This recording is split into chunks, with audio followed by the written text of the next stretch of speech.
మంగళగిరి అన్న మా ఇంటి సమస్య అన్న. ఇంటి సమస్య గత 15 సంవత్సరాల నుంచి మేము అర్జీలు పెట్టుకుంటానే వస్తున్నాం. కానీ లేని వాళ్ళు ఎక్కడి నుంచో వచ్చిన వాళ్ళు అందరికీ వస్తున్నాయి. మేము ఎప్పటి నుంచో ఇక్కడ ఉంటున్నాం. మంగళగిరి మాది సొంత ఆర్టీసీ డిపో రోడ్డు ఉండేది రాజుగూడ కల్పలో. గత 15 సంవత్సరాల నుంచి అర్జీలు పెట్టుకుంటూ వస్తున్నాం. కానీ మాకు ఏ సాయం అందల. సగం చెప్పి మన పవన్ అన్న ఆఫీస్కి వచ్చాము. ఆయన దయ వల్ల ఏమైనా జరిగిద్దామని చెప్పి. ఒక పక్కన చూస్తే పనులు లేవు. మా ఇంటి సమస్య ఒకటి సార్ వల్ల పవన్ అన్న వల్ల మాకు ఏమైనా కల్పిస్తారని చెప్పేసి ఆశతో వచ్చాం. అయితే మాకు ఉండటానికి ఇల్లు లేదు, ఉండేది రెంటింటి అద్దెంట్లో. ప్రస్తుతానికి మనకు ఏమి లేకుండా పోయింది. ఒక పక్క చూస్తే పనులు ఏమి లేవు. అసలు బాగా ఇబ్బంది పడుతున్నాం. 2 పిల్లలు భార్య భర్తను. రెంటులు చూస్తేమో వేలు అడుగుతున్నారండి. మాకు చూస్తే పక్కన పనులు లేదు, ఏమి లేదు, ఇబ్బంది పడుతున్నాం బాగా. సార్ వల్ల ఏమైనా మాకు ఉపయోగపడిద్ది అని చెప్పేసి మాకు ఇల్లు ఏమైనా కల్పిస్తారని చెప్పేసి ఆశతో వచ్చామన్నా. అదొకటిను కొంచెం పని ఆయన దయవల్ల ఆయన పని ఏమైనా చూపిస్తారని చెప్పేసి చిన్న ఆశ. అర్జీ పెట్టడానికి కూర్చున్నాం, కొంచెం వెయిట్ చేయమని చెప్పారు.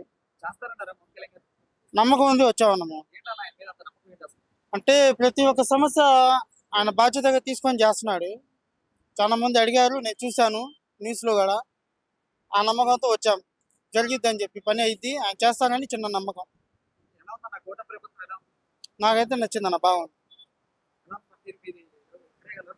లోకేష్ బాగుందన్న, బాగానే పట్టించుకుంటున్నారు. ఇంతకు ముందు లేకుండా ఇప్పుడు కొంచెం బాధ్యతగా పట్టించుకుంటున్నారు. ఏ అవినీతి ఏం జరగట్లేదు, బాగానే చూస్తున్నారు, చేస్తున్నారు. కాకపోతే ఇప్పుడు కొంచెం మనం ఇబ్బందులు ఉన్నాం కాబట్టి సార్ వల్ల కూడా ఒకసారి తెలియచేద్దామని చెప్పేసి వచ్చాం. అసలు చాలా శుభ్రంగా నీట్గా ఏ క్లాస్గా ఉందండి. ఎక్కడ చూసినా ఆయన ఏరి పారేస్తున్నారు ఎలుక మొక్కల్లాగా. శుభ్రంగా నీట్గా చేస్తున్నాడు ఆయన, బాగుంది. ఆ ఆశతో మేము కూడా వచ్చాం, మాకు కూడా న్యాయం జరిగిద్దని చెప్పేసి అన్న మీద నమ్మకం. మార్పులు ఇప్పుడే జరుగుతున్నాయి, స్టార్టింగ్ ఇప్పుడే కదా, కొంచెం బాగానే జరుగుతున్నాయి. నాకైతే ఏమనిపించలా, బాగానే చేస్తున్నారు శుభ్రంగా. ప్రభుత్వం బాగానే ఉంది.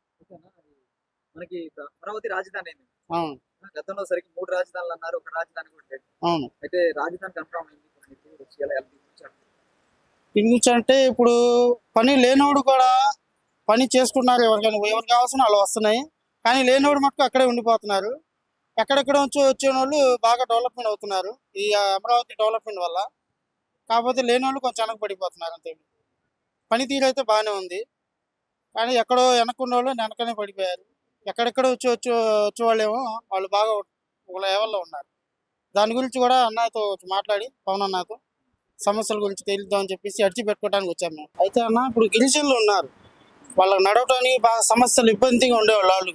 ఆయన ఇప్పుడు పవన్ కళ్యాణ్ గారు వాళ్ళకి రోడ్ వేయించి వాళ్ళకి దారి చూపించారు. వాళ్ళకి అసలు పనితీరులు మట్టుకు అవకతవక లేకుండా నీట్గా శుభ్రంగా చేస్తున్నాడు. ఆయన చేసుకుంటానే వస్తున్నాడు. ఆయనకు అసలు అవినీతిలో ఏ మాత్రం వెనకడుగు వేయకుండా దూసుకొని వెళ్తున్నాడు బుల్లెట్ లాగా. పని విషయంలో కానీ ఆయన గురించి వేలెత్తి చూపేదే లేదు. శుభ్రంగా ఏ క్లాస్గా చేస్తున్నాడు. నెంబర్ 1 కూటమి ప్రభుత్వం నాకు తెలిసి నెంబర్ 1 అన్న.